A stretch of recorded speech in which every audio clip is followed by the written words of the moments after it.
June 1981, 8 fighter jets are spotted in the skies over Baghdad, preparing to attack. Their target, the pride and joy of Iraqi dictators. یہ کہانی کوئی فرضی کہانی نہیں بلکہ 100% حقیقت پر مبنی کہانی ہے۔ ایک شخص کی ہوس نے پورے کے پورے عراق کو تباہ و برباد کر کے رکھ دیا۔ اس کہانی کے 2 حصے ہیں۔ اگر آپ نے پہلا حصہ توجہ اور غور سے سن لیا تو دوسرا حصہ آپ کی سمجھ میں آئے گا۔ اور یہ 100% حقیقت پر مبنی کہانی مسلمانوں کی حالت بیان کرتی ہے۔ اگر آپ نے اس کہانی کو غور سے سن لیا تو آپ کو ضرور رونا آئے گا۔ آپ سے گزارش ہے کہ اگر آپ نے ابھی تک یہ چینل سبسکرائب نہیں کیا تو اس کو سبسکرائب کر دیجئے اور بیل آئیکن کے بٹن کو بھی دبا دیجئے تاکہ آنے والی ہر نئی ویڈیو آپ کو آسانی سے مل سکے۔ 7 جون 1981 کا دن اسرائیل کی تاریخ میں قیامت تک یاد رکھا جائے گا، اور اس دن کو اسرائیلی کبھی فراموش نہیں کر سکتے۔ یہ دن ان کی کامیابی کا دن تھا۔ اتوار کا دن تھا۔ پورے اسرائیل میں چھٹی تھی۔ اسرائیل کے عام شہری سمندر کنارے اپنی چھٹی منا رہے تھے، جبکہ اسرائیل کے ہیڈ کوارٹر میں بڑے فوجی کسی اہم میٹنگ میں مصروف تھے اور ایک اہم مشن کو مکمل کرنے کے لیے سارے پرجوش تھے۔ اس مشن میں حصہ لینے والے براہ راست جو لوگ شامل تھے، صرف ان کو اس مشن کا پتہ تھا، اس کے علاوہ اس مشن کا کسی کو پتہ ہی نہیں تھا۔ ہر طرف سیکورٹی ایجنسیوں نے پورے ملک کو گھیرے میں لے رکھا تھا اور ٹیلی فون کی تمام تاریں کاٹ دی تھی۔ اس آپریشن میں F-16 طیارے اور 6 F-15 طیاروں نے حصہ لیا۔ یہ وہ آپریشن تھا جو پہلے 2 مرتبہ کینسل ہو چکا تھا، لیکن اب اسرائیل کے وزیر اعظم تیسری مرتبہ اس کو مکمل کرنے کے حق میں تھے، اور وہ یقیناً اس کو مکمل کرنے چاہتے تھے۔ جو فوجی حکام اس میں حصہ لے رہے تھے، اس میں حصہ لینے والے تمام ہوا بازوں کو یہ باور کرایا کہ یہ حملہ اسرائیل کی بقا کے لیے ضروری ہے۔ جب یہ میٹنگ ختم ہوئی تو میٹنگ کے ختم کے بعد آپریشن روم سے پائلٹ باہر آئے۔ ان کے طیاروں کے انجن پہلے ہی سے چالو کر دیے گئے۔ مقامی وقت کے مطابق 3 بجے دوپہر ہوا باز اپنے اپنے طیاروں کے کاکپٹ میں بیٹھ چکے تھے۔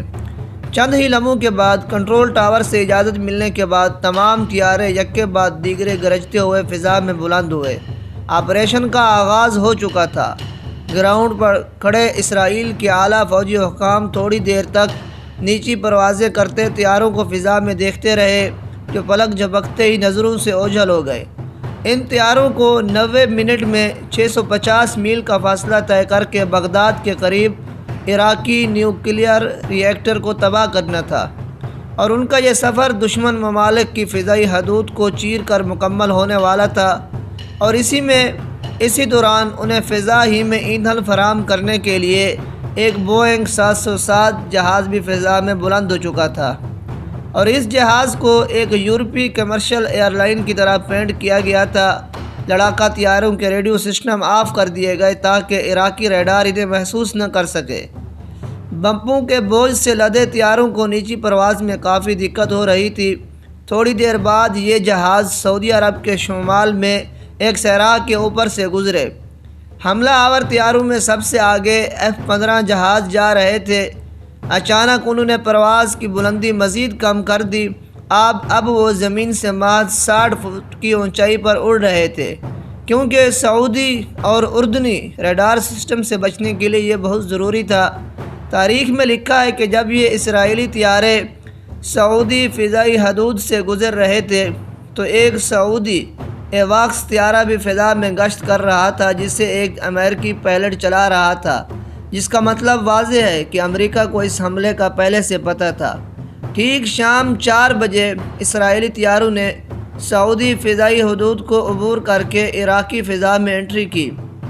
ہواباز اپنے سامنے لگے سبز رنگ کے ریڈار اسکرین پر نظر رکھے ہوئے تھے تاکہ دشمن کی طرف سے کسی مزاحمت کا بر وقت پتہ چل سکے، مگر ان کی خوش قسمتی تھی کہ عراقی ریڈار سسٹم مکمل جام ہو چکا تھا، لہذا عراق کا کوئی طیارہ فضا میں بلند نہیں ہوا۔ اسرائیلی بوئنگ 707 نے ان جنگجو جہازوں کو فضا ہی میں دوبارہ ایندھن فراہم کیا اور خود شام کی فضا سے ہوتا ہوا قبرص جا پہنچا۔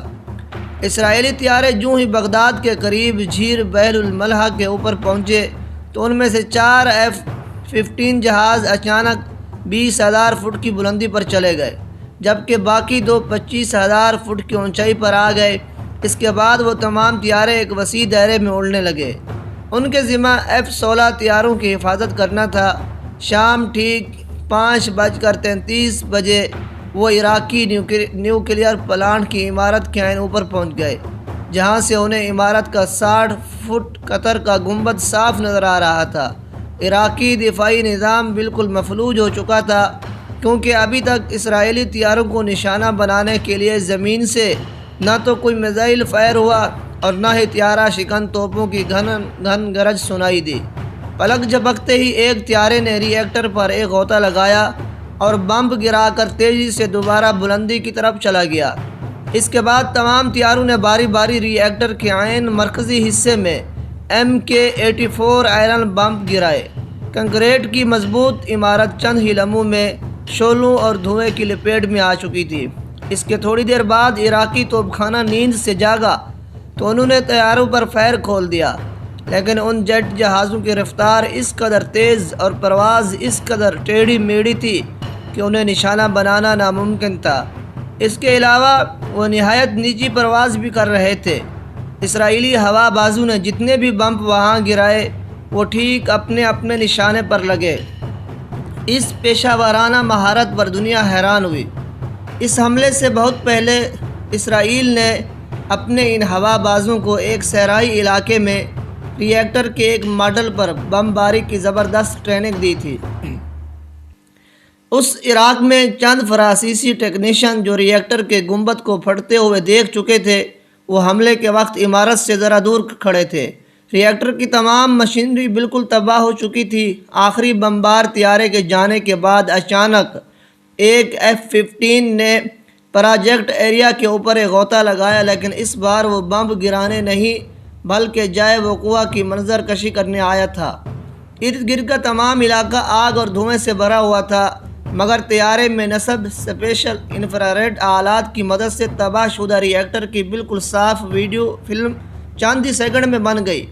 تمام طیارے انتہائی تیز رفتاری اختیار کرتے ہوئے واپس ہو چکے تھے۔ اپنا بوجھ گرانے کے بعد اب وہ خاصے ہلکے ہو چکے تھے۔ وہ اب انتہائی بلندی میں اسرائیل کی طرف بھاگ رہے تھے، کیونکہ نیچی پرواز کے دوران طیاروں میں ایندھن کی کھپت بہت زیادہ ہو جاتی ہے، جبکہ ان کے پاس اس وقت بہت تھوڑا ایندھن رہ چکا تھا۔ اگرچہ واپسی کے اس سفر میں ان اسرائیلی طیاروں کو اردنی، عراقی اور سعودی ریڈار سسٹم محسوس کر چکے تھے، مگر بدقسمتی کہ ان کے ناقص ایئر ڈیفنس سسٹم میں اتنی صلاحیت ہی نہیں تھی کہ وہ ان طیاروں کو مار سکے۔ شام کے 7 بجے پہلا F-16 اسرائیل میں اپنے ایئر بیس پر اترا۔ اس کے اگلے 10 منٹ میں باقی طیارے اسرائیل کے مختلف ہوائی اڈوں میں بحفاظت لینڈ کر گئے۔ آپریشن، جس کا نام بیبلون تھا، 100 منٹ میں مکمل ہو چکا تھا۔ ادھر اسرائیل کے دارالحکومت میں اسرائیلی وزیر اعظم اپنی رہائش گاہ پر اپنی پوری کابینہ کے ساتھ بڑی بے چینی کی حالت میں مشن کی تکمیل کا انتظار کر رہا تھا کہ اچانک ٹیلی فون کی گھنٹی بجی، جس سے وہاں موجود تمام اراکین حکومت کے دلوں کی دھڑکن تیز ہو گئی۔ Phone per Israeli chief of staff نے وزیر اعظم کو رپورٹ دی، مشن مکمل ہو چکا ہے اور ہمارے تمام طیارے بحفاظت اپنے اڈوں پر پہنچ گئے۔ اس پر وزیر اعظم نے سکھ کا سانس لیا۔ اس نے فوراً اپنے وزیروں کو یہ خوشخبری سنائی۔ اس کے بعد وہاں موجود تمام افراد کو اسرائیلی برانڈ کی شراب پلائی گئی۔ یہ اسرائیل کا مشن عراقی نیوکلیئر ری ایکٹر کو تباہ کرنا تھا، جس میں وہ پوری طرح کامیاب رہے۔ لیکن سوال یہ ہوتا ہے کہ اسرائیل عراق کے اس خفیہ ایٹمی پلانٹ تک کیسے پہنچا تھا؟ یہ کہانی آپ سن کر حیران ہوں گے کہ صرف ایک شخص کی لالچ، ایک شخص کی ہوس نے عراق کو اس حال میں پہنچایا کہ جہاں 40 سال گزرنے کے بعد آج تک عراق اپنے پاؤں پر کھڑا نہیں ہو سکا۔ اس کہانی کا مزید حصہ آپ کی خدمت میں اگلی ویڈیو میں پیش کیا جائے گا۔